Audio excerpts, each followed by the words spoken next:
Assalamualaikum warahmatullahi wabarakatuh. Balik lagi bersama aku Muhammad Rafiq Muzaki di video part 10. Nah, pada video kali ini saya akan membahas tentang security di 2. Langsung saja kita mulai. Yang pertama, overview. Pengelolaan keamanan yang baik sangat penting untuk kelangsungan hidup sebuah aplikasi. Nah, untuk membuat aplikasi memiliki tingkat keamanan yang tinggi, dia menyediakan beberapa fitur keamanan yaitu authentication, authorization, working with password, cryptography, view dan out, dan base partition. Kemudian authentication yaitu proses memastikan bahwa user yang login adalah memang benar dirinya, dan biasanya dilakukan menggunakan kombinasi user, email, dan password. Pada Advanced, template secara default telah disertakan proses authentication untuk user login. Sedangkan pada basis template, proses authentication hanya dilakukan menggunakan user dan password. Nah, pada proses authentication pada Advanced template, proses authentication melibatkan hal penting, mengatur komponen user pada application configuration. Proses login akan melakukan validasi password yang dimasukkan user dengan password dalam tabel. Nah, untuk mendapatkan informasi terkait dengan user yang sedang login, yaitu dengan ID apps user ID dan username app user identity kemudian username. Nah, berikut adalah contoh kode programnya. Tahu setting event yaitu kelas Y, web user akan memunculkan beberapa event ketika terjadi proses login dan logout. Kemudian seperti event before login, kemudian event after login, kemudian event before logout, dan event after logout. Misalnya Anda ingin melakukan audit atau mengumpulkan data statistik untuk setiap user yang login. Dan ada authorization, yaitu merupakan proses untuk memverifikasi apakah seorang user berhak untuk melakukan sesuatu. Pada melibatkan komponen access control dan RBAC.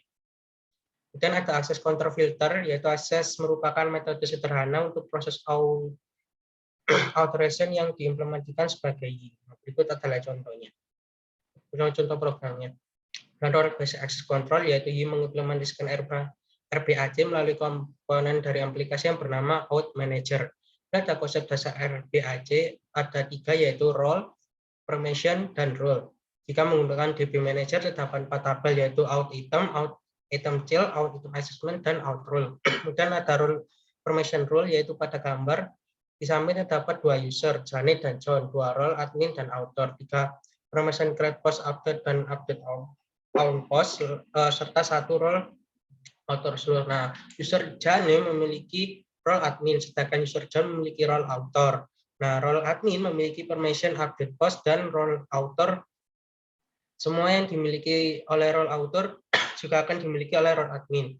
Nah, role author memiliki permission create post dan update on post. Permission update post dikenakan role author role, permission update on hanya bisa digunakan jika role author bernilai true. Dan bekerja dengan password.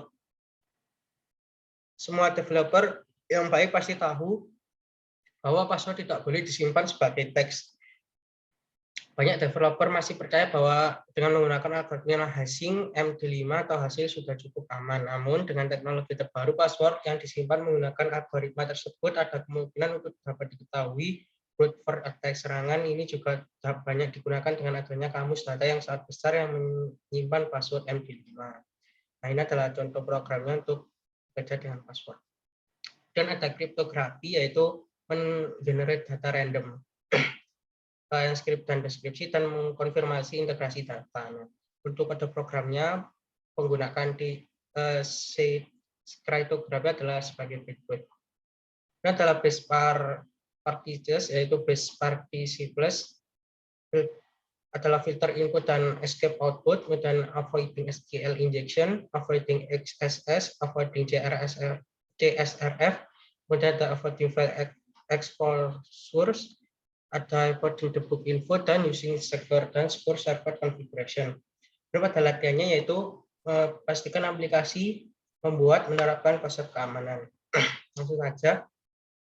Ini adalah penggunaan keamanan pada yaitu memilih rasanya menggunakan selection from current schema, kemudian use schema name, dan pada previewnya seperti ini. Nah, untuk kode program sendiri pada My Computer PHP menggunakan kode program untuk keamanannya adalah seperti ini. Nah, pada main.php menggunakan myComponent class, font, komponen, myComputer. Dan pada item controller, nah menggunakan apps myComponent trigger, menggunakan trigger seperti ini. Dan pada ininya juga sama, pada fungsi aktif ini. Nah, untuk outputnya adalah seperti ini. Nah, ini untuk melihat bisa dilihat atau tidaknya seperti itu. Jadi bisa disembunyikan. Jadi menggunakan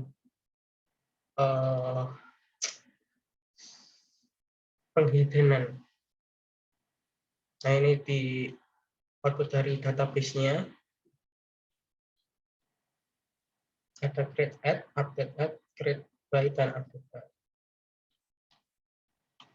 Yang pada item.php-nya menggunakan kode program seperti ini.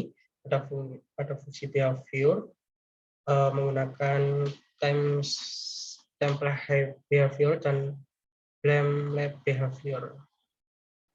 Nah, untuk update itemnya adalah seperti ini. Nah, akan keluar update-nya seperti ini. Nah, jadi ini penggunaan yang amannya. Oke, baik, sekian dari presentasi saya di part 10 ini. Kurang lebihnya mohon maaf. Wassalamualaikum warahmatullahi wabarakatuh.